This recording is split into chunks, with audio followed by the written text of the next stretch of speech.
WNST. Intelligence is what we promote. So therefore, I try to get the guys that write the big books and the great books and the baseball books. This guy I've known for about a quarter of a century now, going back to his days as the USA Today Baseball Weekly writer. Is a longtime baseball author of many, many books. He is our friend and my favorite title in the world, Writer in Residence at Johns Hopkins University. That's going to be my future title. We welcome Tim Wendell back onto the program. It is Tim_Wendell out on Twitter. And, all of this nonsense about author and all professor, you just watch baseball all the time. You still watch baseball, right? I mean, you should be writing about baseball like currently, Tim, you know? Always watching baseball, Nestor. You know that.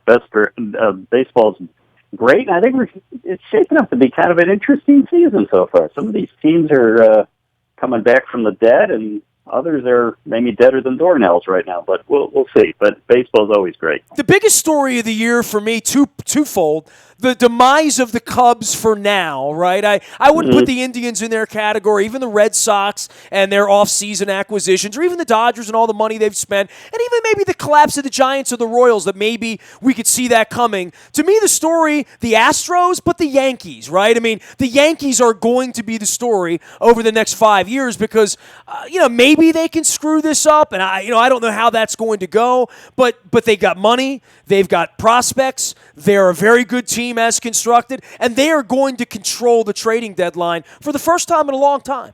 Very much so. I think all of a sudden the Yankees are going to be the prime player when we get to the trading deadline, as you said, and I don't think anybody expected their kids to come around this quickly, but these guys can play, and I'm not so sure they win this division this year, but they're certainly going to create a lot of mirth and merriment around the trading deadline, and this is a very interesting division. I was looking at the standings again this morning, and everybody's still kind of in it. Even the Blue Jays, who everybody gave up for dead and maybe still should be, but they're not out of it. But they've been the best team since they collapsed in April, right? I mean, they have to be 2 games under 500. They were like 12 games under 500 at one point.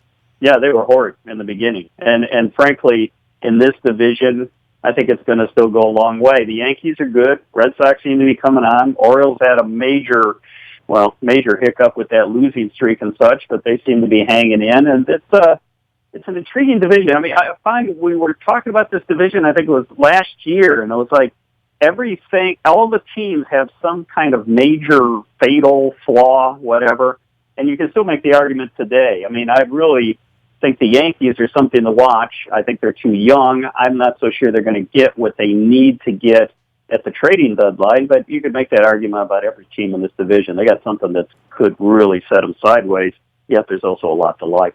Blue Jays, by the way, were 10-20 at one point, so they weren't 12 under, they were 10 under, and they're still involved in this thing. But I think the trading deadline is going to be interesting, not because of the good teams and what Houston or Washington or any of these teams looking to fortify might do, but the fact that there are so many bad teams. And I sort of feel this about the NBA to some degree with bad teams. The NFL isn't, infected with that as badly in any given year, and it doesn't have a trading deadline like this where the teams that are 2-8 just give everybody away. In baseball, this happens every year, but this year specifically, so many teams. I mean, even the Pirates coming into this week talking about giving McCutchen away and trading away Nova after just signing him. That the value on young prospects is so extreme, especially for the teams that can't afford players, that you see these Chris Sale deals happening now in the offseason.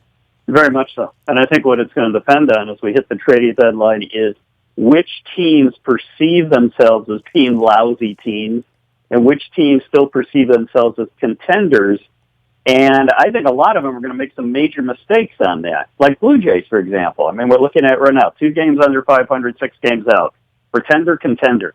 And where their front office kind of falls into that equation, what they believe they are, is going to really make the trading deadline very intriguing. Because I think what we're seeing more and more as the years go by with the wild card, say divisions like the AL East where, you've got all these teams, 6 teams within 6 games of each other. A lot of teams believe they're contenders when they're not.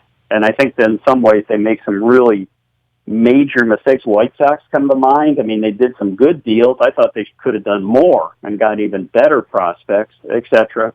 Pirates, they traded McCutchen, et cetera. And I think it all comes down to how the front office perceives they are, what they are. Well, look at the Yankees last year. I mean, the Yankees weren't like out of it, but they dealt themselves out of it, and then they won baseball games, and Sanchez was amazing, right? So, right, and they got huge criticism from some of their fan base. Well, how about Texas a couple of years ago as a buyer when nobody in the world would have been a buyer at that point of a pitcher of that caliber on the Cliff Lee deal? Very much, and I think in some ways it takes more courage to say, we're out of it. Let's rebuild. Let's get some prospects. Because what you're kind of telling your fan base is going, and the Yankees are a great case in point last year, kept winning after they essentially kind of gave up or, said we're not in the running, because I think that really upset a lot of folks. And I think it takes some real courage from front offices to do that. But frankly, more need to do that, in my opinion, because they all can't be contenders at this point in time. He is Tim Wendell. He covers all things life these days and writing books about cancer that my wife's reading. He's the writer in residence at Johns Hopkins University, but a longtime baseball writer at USA Today and USA Today Baseball Weekly. The author of 13 books. You can find him out on Twitter at Tim_Wendell. That's Wendel. Let's get on to the Orioles. They were your home team for a long period of time, and I know with the Nationals here in the DMV and all that stuff, but what do you make of Machado right now? I mean, you talk about a guy that would bring a king's ransom at the trading deadline. This owner, this franchise would never do that, right? Dude's hitting 220 right now. I don't want to say he's a malcontent, but he's on borrowed time. I mean, it's obvious that they're not going to give him the $300 million necessary around here to build a statue. He's going to get asked about this weekend in New York, as he always does. But more than that, unlike all the rest of these polished guys, more like maybe Bryce Harper last year, he's a little bump in the road here batting 220 during a kind of a tender time in trying to evaluate his value, right? Very much. And I think this is more than maybe a big bump in the road. And if anything, that's right. I think this is how things have changed a little bit in the last 3-4 years with major contracts and what's at stake money-wise. It used to be, and it still happens, say somebody signs a huge contract with some place, and they just feel so much pressure that they underperform for a length of time, and they're a shadow of their former selves. I think what we're starting to see more and more is that contract hasn't been signed, but we got the prospect of it. We got the glimmer of it out there on the horizon, and already it's impacting how certain athletes are playing. And I think, again, it's making it difficult for front offices to kind of go, you're going to go all in on a guy like Machado, Bryce Harper, whatever it would be, and try to lock them up long-term when they seem to be at times getting maybe a little bit shaky when that contract becomes a possibility, when that big contract becomes a possibility.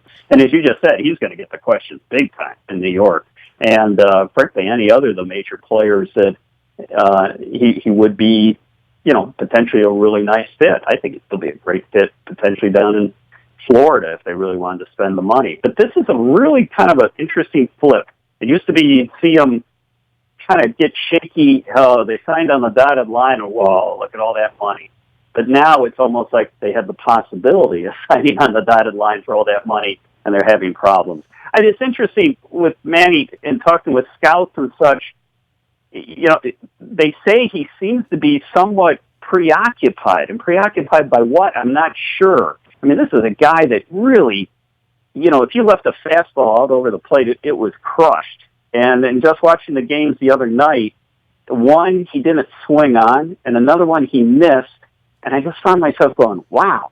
I mean, I don't remember that happening in the same game, consecutive at bats, whatever it may be. So it's I'm not in his head. I'm not sure what's going on, but I think there's a lot of pressure out there money-wise.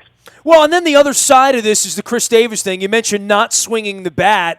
Chris Davis has been inflicted with that. And look, maybe this leads into discussing my book and the Peter Principles, which you were around for long stretches of Peter Angelos' reign of terror back in the 90s. And, since he's banned guys like me. The Ken Rosenthal's and the Tim Kirchens aren't running around with open notebooks chasing him around to get answers anymore. And certainly Buck has put up a nice little brick wall, having dealt with a bunch of morons beginning with Steinbrenner 20 years ago on how to manage this through the media. But Chris Davis was signed almost unilaterally by the owner, right? And now there's $23 million on the books for the next 6 years around here that's going to preclude them from signing Machado. Probably has him sideways with Showalter. Duquette already wants out of here. And the team's had another decent kind of start. There's not enough pitching. But the Davis thing really is going to become a problem, right? I mean, I think even the Jimenez thing has been a problem for Buck Showalter, having to run him out there because they won't release him. He has no options. They can't send him down. They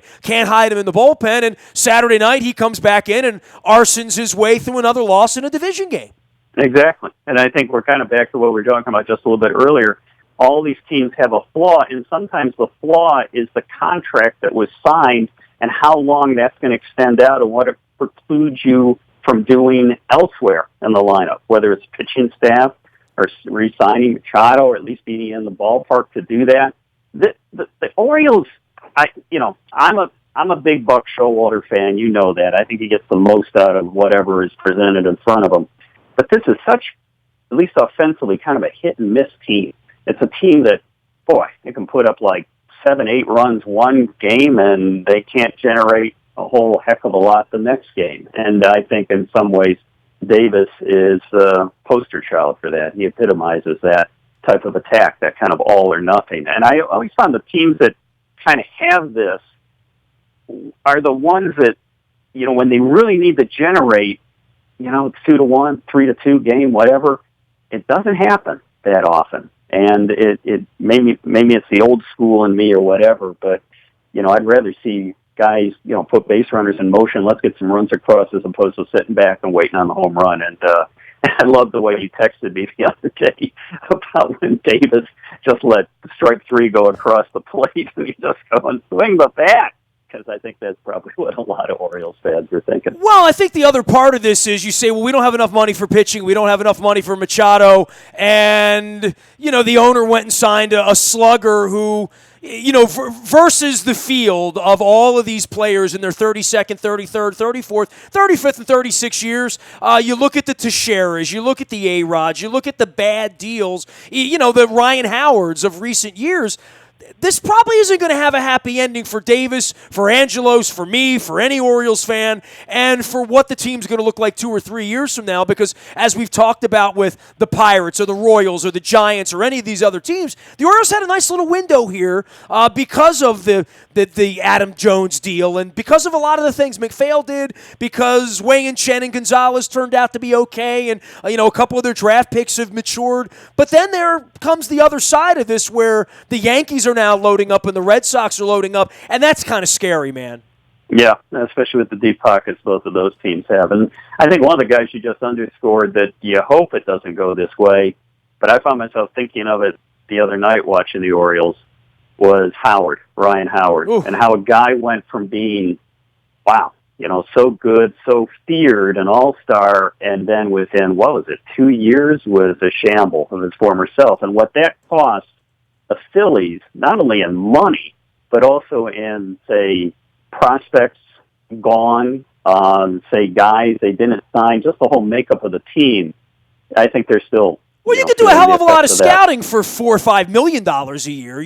That buys a lot of young scouting, and it's just gifted in the difference between an $18 million contract and a $23 million contract, right? Right. But, since, baseball, as you well know, has always been a game where you get paid kind of later. You get paid for what you've put up earlier in your career. And I'm really, I find it amazing that ball clubs still buy into that. Ryan Howard, potentially Chris Davis. Dude, Pujols has 4 more years left at 27, 28, 29, and $30 million. I know. It's just crazy. I mean, this whole thing of hitting, reaching the plateau, 600 home run plateau and joining all these greats in the game, that's going to fade off, I think, pretty quick by the dog days of August. And then just think, you got Trout coming up here at some point, and I don't know. It's I think it is, Nestor, in some ways, so many teams, it was very drawn at one point between the haves and the have-nots. Then it got more blurred, and thanks, I think, to like a lot of the regional TV packages and such. And suddenly you had some teams who had a little bit more money, or believed they did, than they had in the past. And some of the signings, Pujols certainly, I think, is unfortunately going to be one of them, don't really pay off. And not so much maybe even the money, but it's the length of the contract and how devastating that is. It's almost like, a Bobby Bonilla contract or something, even though obviously he was gone. But it still just kind of keeps eating away at, in a sense, at your team from a financial standpoint. Tim Wendell joining us here, longtime baseball author of 13 books. And we've talked about Cuba before, and we've talked about your Summer of 68, which I found my a copy of Summer 68 at the radio station the other day. Tell me what you're working on these days, because I know you're doing a cancer book, and my wife's been through it all, and you sent us over a little excerpt. So just tell me what's Tim doing besides being the writer-in-residence at Hopkins these days? Being a writer-in-residence is a good gig. We got to get you one of those someday, Nestor. But I'm almost 50, so coming up on it. Yeah, the new cancer book called Cancer Crossings, and we finally got a subtitle. It's called A Brother, His Doctors, and the Quest for a Cure to Childhood Leukemia. Because I think one of the things, there's always a lot of talk about cancer, and I think deservedly so, and a lot of people out there are putting up the good fight. And what was it, Joe Biden saying we need another moonshot for cancer? There was a moonshot, and it was a very select number of doctors who pretty much took childhood leukemia, especially ALL, from pretty much a 15% survival rate to a 90% survival rate. And this happened. Thank God for that. My wife's in the other room right now, so I have great appreciation for that. Yeah, and it happens pretty much over the course of about 10 or 15 years. And what these folks did, I think, is amazing. And it's funny. Some folks have said, oh, boy, you're doing a medical book, and you're over there now doing that. This seems like a real departure. And I go, no, it's not. Pretty much I'm talking about, again, a very select number of people who overcame great odds. And in many ways, it's very similar to Summer of 68 or even some of the Cuba books and such, because that's what turns me on. I love to see underdogs rally and take the day. And that's what these doctors did, and the book will be out early next year, and I'm just thrilled for it, because I think it's going to, my hope really is, Nestor, that a lot of people that are in the teeth of this, as your family has been, will hopefully get some solace and some hope from this, just hearing what these doctors have done, and really some of the real determination that they still do today. Several of these doctors, late 80s, one's 91, they're still going into hospitals and putting in 2-3 days of work. Well, you know what? These are the people that have seen the progress more than anybody else, because they've been there for all of it. They remember when everyone died when they walked in with leukemia. Yeah, exactly. And I think in some ways they are more resolute and determined than maybe any bunch of people have ever run into. And even when they would have amazing clinical trials where almost everybody's improved, everything's looking good, they always be going, okay, we're looking ahead to the next one. How can we make this better? And conversely, maybe some devastating clinical trials where nothing seemed to work, and unfortunately everybody's dying. They were able to find what, I don't want to say silver lining because that seems to demean it, but some pieces of information that would be useful to keep moving ahead. And saved my wife eventually in 2016, right? Tim's great having you on, man. Always a pleasure to visit with you. He is Tim_Wendell out on Twitter, as well as writer-in-residence at Johns Hopkins University. Hey, we'll continue to check in this summer. You and I got to get a ball game, a beer, and a dog sometime soon, man. You betcha. We got to do that. We'll see you soon. Thanks for coming on.